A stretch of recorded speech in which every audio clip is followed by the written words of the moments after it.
Cypselus, Greek, Kappa Psi Epsilon Lambda Omicron Sigma, Cypselus, was the first tyrant of Corinth in the 7th century BC. With increased wealth and more complicated trade relations, and social structures, Greek city-states tended to overthrow their traditional hereditary priest-kings. Corinth, the richest archaic polis, led the way. Like the Signory of late medieval and Renaissance Italy, the tyrants usually seized power at the head of some popular support.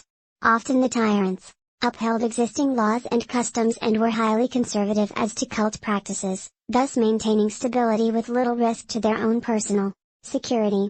As in Renaissance Italy, a cult of personality naturally substituted for the divine right of the former legitimate royal house.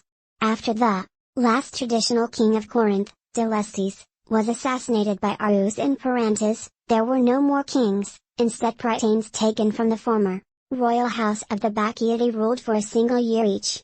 Cypselus, the son of 18 and a disfigured woman named Lobda, who was a member of the Bacchiad family, the ruling dynasty, usurped power, became tyrant and expelled the Bacchiadae. According to Herodotus, the Bacchiadae heard two prophecies from the Delphic oracle that the son of 18 would overthrow their dynasty, and they planned to kill the baby once it was born. However, Herodotus says that the newborn smiled at each of the men sent to kill it, and none of them could go through with the plan. An etiological myth element to account for the name Cypselus, cf. Kappa Upsilon Psi Lambda Eta, Kypsel, chest, accounted how Lobda then hid the baby in a chest, and when the men had composed themselves and returned to kill it, they could not find it.